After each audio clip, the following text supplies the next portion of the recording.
Hi, so I came across these photographs a little while ago. This is Sunderland Museum and Art Gallery in about 1900. And so this is just a photograph of the outside of the building. If I can go to the next one.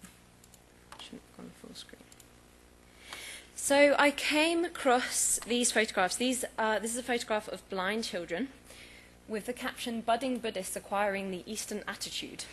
And they are touching a Buddhist in a museum.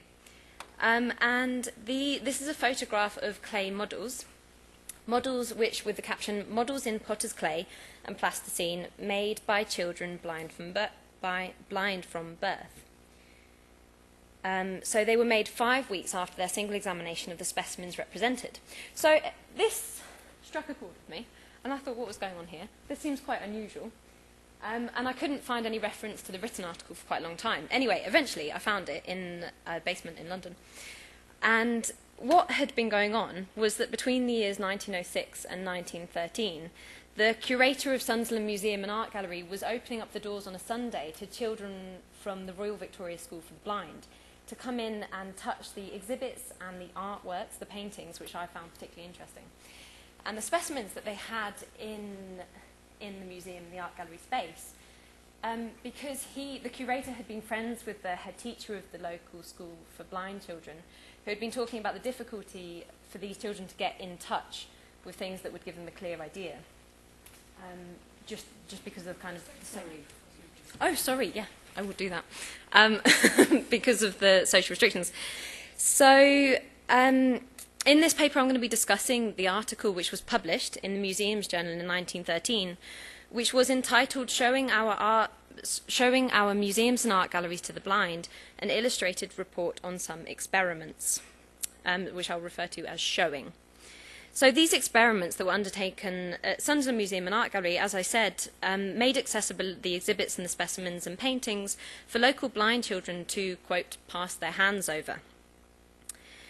Just before I begin, I'd like to make it clear that I'm using the terms which are present within the article that I'm discussing. So when I refer to blindness, it's simply because this is the term that was used by Charlton Dees, who was the curator who wrote the article.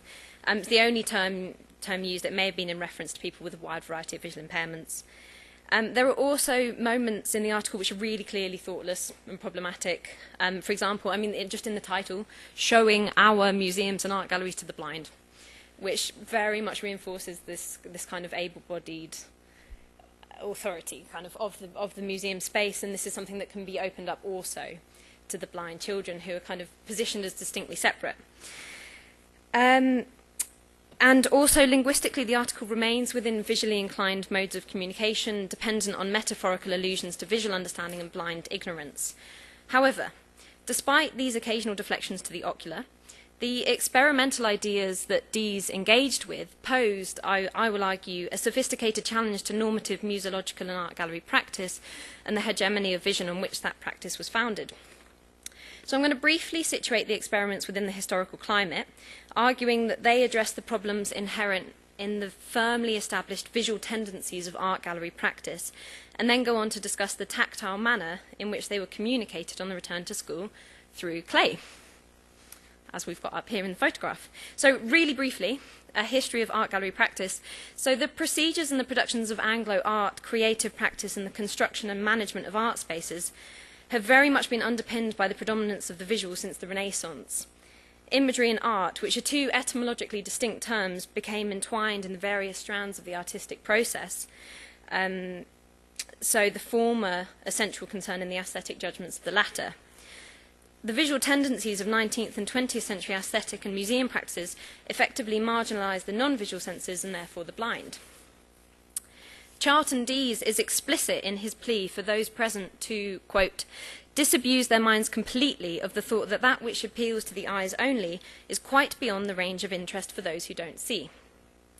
Showing is, I argue, an enabling narrative of progress, which details a compelling record of how the stance of the sensory capacities of the epistemic subject were being challenged in early 20th century Britain.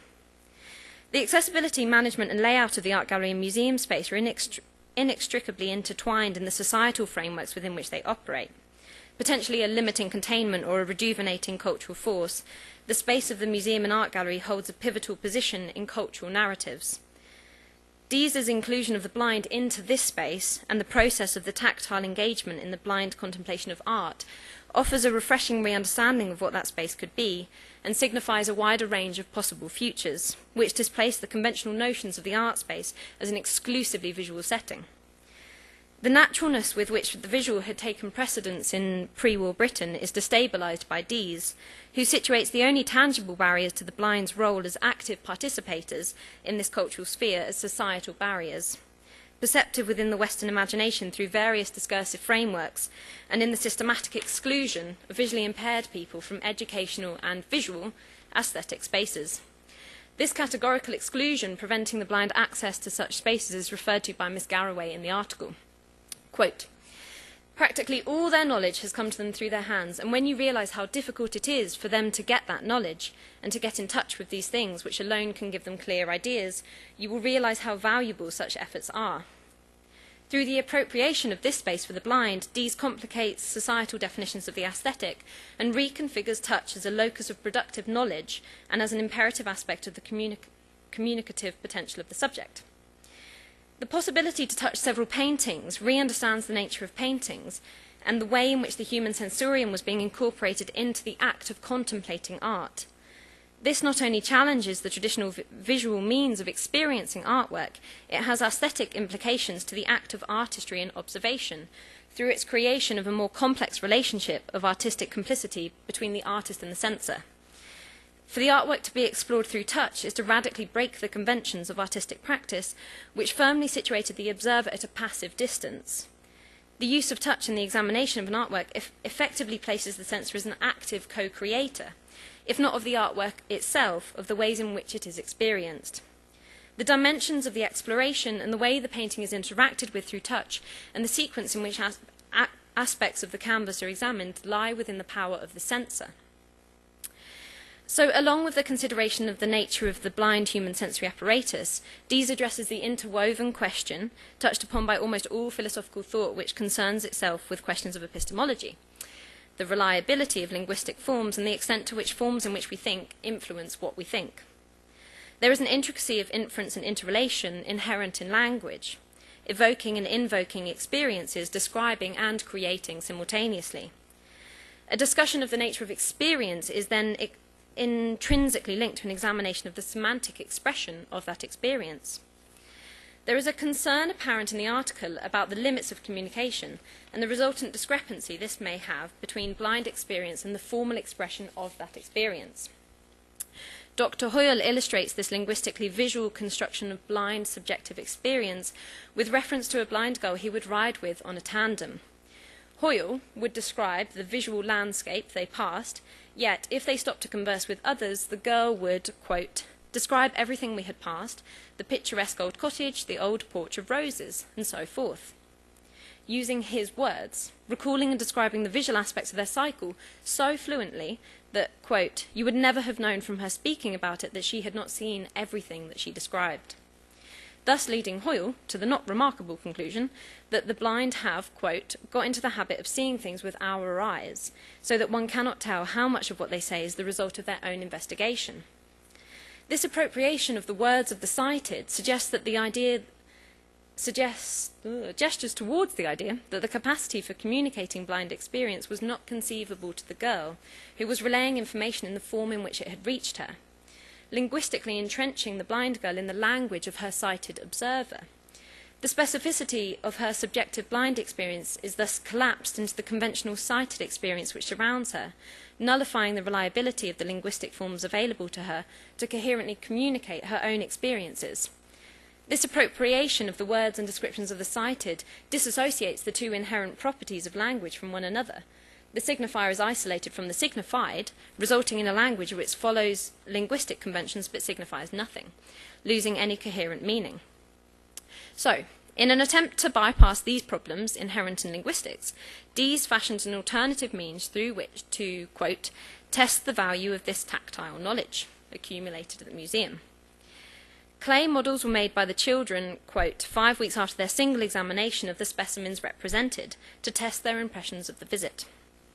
That D's chose to test their impressions through their haptic faculties rather than through linguistic means opens up an alternative method of communication which is rooted in the corporeality of the blind subject. The, quote, remarkable models which are on view appear to be remarkable for the accuracy of the visual imitation. There is an attempt to find a coherence between the material reality and the representation of the real.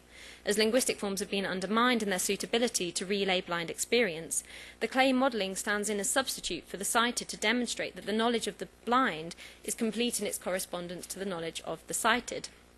Whilst this particular stance does not allow for an alternative knowledge or expression of that knowledge and conflates blind experience with sighted experience in a regulated and somewhat limiting manner, the process of searching for a means through which to express blind experience demonstrates the need for a coherent and empirically respectable substitute for language as it currently functions, in order to allow for the articulation of alternative experiences in new languages, effects and forms, appropriating an unspoken tactile language in an attempt to avoid the ambiguities and interpretative problems embedded in the spoken language.